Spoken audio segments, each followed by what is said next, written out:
గురువుగారు, వృషభ రాశి వారు ఎటువంటి పరిహారాలు చేసుకుంటే వాళ్ళకి మంచి జరుగుతుంది ఈ పరాభవనామ సంవత్సరంలో?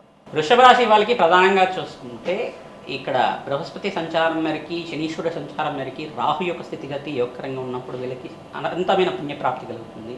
అదృష్టయోగం కలిసి వస్తుంది. లక్ష్మీ కటాక్షం అంతా కూడా అదృష్టయోగం వల్ల విపరీత రాజయోగం కలగడానికి జూన్ 1వ తారీఖు నుంచి అక్టోబర్ 28వ తారీఖు దాకా వీళ్ళకంతా కూడా రాజయోగం కలిసి వస్తుంది. ప్రధానంగా కులదేవత ఆరాధన చేసుకోవడం, మహాలక్ష్మీదేవి ఆరాధన, తామర పూలతోటి మల్లెపూలతో ఆరాధన చేసుకోవడం, కనకదార స్తోత్రాన్ని పఠనం చేసుకోవడం, ప్రతినిత్యం కూడా గోమాత సేవ చేసుకోవడం, ఆంజనేయ స్వామివారి దేవాలయంలో మన్యసూక్త పారాయణం చేయించడం వల్ల అదృష్టయోగం కలిసి వస్తుంది. శత్రుబాధల నుంచి బయటపడతారు. నరఘోష నరపీట నరశాపం నుంచి బయటపడడానికి మీరంతా కూడా తగ్గు పరిష్కారం చేసుకోవడం వల్ల శీఘ్రంగా శుభ ఫలితాలు పొందుతారు. సీతారాముల కళ్యాణం ఆచరించడం, లక్ష్మీ కుబేర శాంతి హోమాది కార్యక్రమం ఆచరించుకోవడం వల్ల శీఘ్ర శుభ ఫలితాలు పొందుతారు. శనీశ్వరుడికి, రాహువుకి మరియు బృహస్పతికి, అంగారకుడికి జపాలు దానాలు ఆచరించడం వల్ల అదృష్టయోగం కలిసి వస్తుంది. ప్రధానంగా వీళ్ళకంతా కూడా చూసుకుంటే అక్టోబర్ నెలలో అఖండమైన పుణ్యప్రాప్తి వల్ల వ్యాపారంలో, ఉద్యోగంలో ప్రమోషన్స్ రావడం కానీ, విదేశీయాన యోగం కోసం ప్రయత్నం చేసుకున్న వాళ్ళకి విదేశీయానం లభించడం కానీ, వివాహాది శుభకార్యాలు జరగడానికి ఆస్కారం ఉంటుంది. ప్రధానంగా ప్రతినిత్యం కూడా మేధ దక్షిణామూర్తి స్వామివారి ఆరాధన, దత్తాత్రేయ ఆరాధన చేసుకోవడం వల్ల అఖండ పుణ్యప్రాప్తి కలుగుతుంది. పుణ్యక్షేత్ర దర్శనాలు చేసుకోవడం వల్ల రాజయోగం సిద్ధి వస్తుంది. గురువుగారు, ఈ ద్వాదశ రాశుల వారికి ఏ విధంగా ఉండబోతుంది ఆర్థిక పరంగా? తప్పకుండా శ్రీ పరాభవ సంవత్సరం అనేది దీనికంతా కూడా అర్థం ఏంటిదంటే పరాభవం వస్తాయని చెప్పేసి అందరికీ కూడా మనస్పర్ధలు కలుగుతాయని చెప్పి, అపవాదాలు కలుగుతాయి, అవమానాలు కలుగుతాయని చెప్పేసి చాలామంది చెప్తున్నారు. కానీ దాని అర్థం అది కాదు.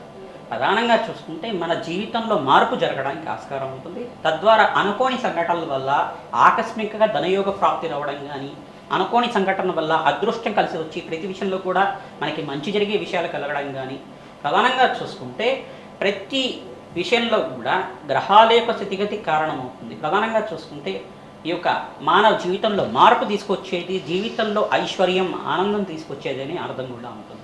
పరాభవన సంవత్సరం అంటే సకల శుభకార్యాలు జరిగే అవకాశాలు ఉంటాయి. ప్రధానంగా ఈ సంవత్సరంలో మనం కేంద్రంగా చెప్పుకోవాలంటే గోచార చక్రం ఎప్పుడైనా కానీ శనీశ్వరుడు గోచారం ఏ రకంగా ఉంది, గోచారరీత్యా బృహస్పతి గోచారం ఏ రకంగా ఉంది, రాహు యొక్క గోచారం ఏ రకంగా ఉంది, మరియు కేతు గ్రహ గోచారం ఏ రకంగా ఉంది, ఈ ప్రధానమైన గ్రహాల యొక్క ప్రభావం మానవాళి మీద ఏ రకంగా ఉంటుంది గోచార చక్రం చెప్తూ ఉంటుంది. ప్రధానంగా శని గోచారంలో చూసుకుంటే ఈ యొక్క శనీశ్వరుడు అంతా కూడా మీనరాశిలో సంచారం చేస్తున్నారు. రాహు యొక్క గోచారం చూసుకుంటే డిసెంబర్ 5వ తారీఖు దాకా కుంభరాశిలో ప్రయాణం చేస్తూ మరియు స్థానచలనం జరుగుతుంటారు. అపసవ్య దిశలో అంతా కూడా స్థానచలనం జరుగుతుంది.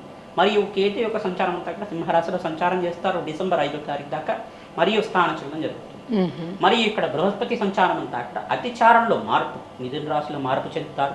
మిథున రాశిలో ప్రధానంగా చూసుకుంటే జూన్ 1వ తారీఖు నుంచి కర్కాటక రాశిలో ప్రవేశం చేస్తారు. ఈ కర్కాటక రాశి ఏమవుతుందంటే బృహస్పతికి అంతా కూడా అత్యంతమైన ఉచ్చస్థానం, అది బలంగా ఉంటారు. శీఘ్రంగా శుభఫలితాలు రావడానికి ఆస్కారం ఉంటుంది. గురుబలం వల్ల ఏంటిదంటే సంఘంలో గౌరవం పెరుగుతుంది, పేరు ప్రఖ్యాతలు గణిస్తూ ఉంటారు, వంశాభివృద్ధి కలుగుతుంది, సత్సంతాన యోగం కలుగుతుంది, వివాహాది శుభకార్యాలు జరుగుతుంటాయి, గృహయోగము, భూసంపద అంతా కూడా ఎవరి జాతకరీత్యా అయితే గురుబలం ఉందో వాళ్ళకంతా కూడా శీఘ్రంగా ఫలితాలు రావడానికి ఆస్కారం ఉంటుంది. మరియు ఇక్కడ శుక్రుడు, అంగారకుడు, సూర్య భగవానుడు అంతా కూడా యోగకరంగా ఉండాలి జాతకరీత్యా కూడా. ఈ గ్రహస్థితి ఈ రకంగా ఉంది. మరియు అక్టోబర్ నెలలో కూడా బృహస్పతి సంచారం అంతా కూడా సింహరాశిలో ప్రయాణం చేయడం వల్ల అత్యంత శుభమైన ఫలితాలు పొందడానికి ఆస్కారం ఉంటుంది. ప్రధానంగా దేశ గోచారంలో కూడా మార్పులు జరుగుతుంటాయి. ఈ సంవత్సరం అంతా కూడా వర్షపాతం అత్యంత శుభ ఫలితాలు ఇస్తూ ఉంటుంది. శీఘ్రంగా నైరుతి ఋతుపవనాల సకాలంలో పడడం వల్ల మంచిగా ఈసారి పంటలంతా కూడా 3 నుంచి 4 పంటలంతా కూడా రావడానికి ఆస్కారం ఉంటుంది. రైతులకంతా కూడా శుభకార్యాలు జరగడానికి ఆస్కారం ఉంటుంది. అష్టైశ్వర్యోగం కలగడానికి ఆస్కారం ఉంటుంది. మరియు ఇక్కడ చూసుకుంటే ఇక్కడ ప్రధానంగా ఈ యొక్క ఆర్థికంగా స్థితిగతులు పెరగడానికి ప్రధానంగా బంగారానికి రేట్ ఎక్కువ పెరుగుతుంది.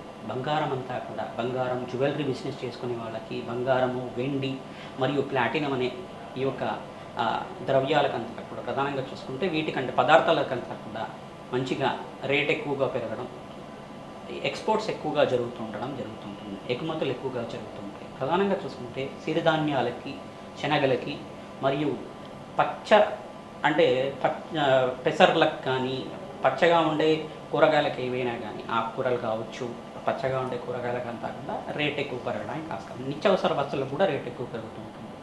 దేశంలో అంతా కూడా స్వల్పంగా కొన్ని ప్రాంతాల్లో భూకంపాలు జరగడం కానీ, ఈ యొక్క జలాశయాలు నిండిపోవడం కానీ అతివృష్టి వల్ల, అతివృష్టి అనేది ప్రధానంగా ఎక్కువగా వర్షపాతం ఎక్కువగా పడటం వల్ల పంటలు నష్టపోవడం కూడా జరుగుతూ ఉంటుంది. దీని నుంచి బయటపడడానికి ప్రణాళికలంతా చేసుకోవాల్సి ఉంటుంది. ప్రధానంగా మేషాది ద్వాదశ రాశుల వాళ్ళకి ఈ గోచార రీత్యా గ్రహాల యొక్క బలం వల్ల శీఘ్రంగా శుభ ఫలితాలు పొందడానికి తగు పరిష్కారం అంతా కూడా విశ్లేషణ చేసి చెప్పడం జరుగుతుంది. గురువుగారు, ద్వాదశ రాశుల వారు ఎటువంటి పరిహారాలు చేసుకుంటే వాళ్ళు ఆర్థికంగా బలంగా ఉంటారు? చాలా చక్కగా వివరించారు గురుగారు. నమస్కారం.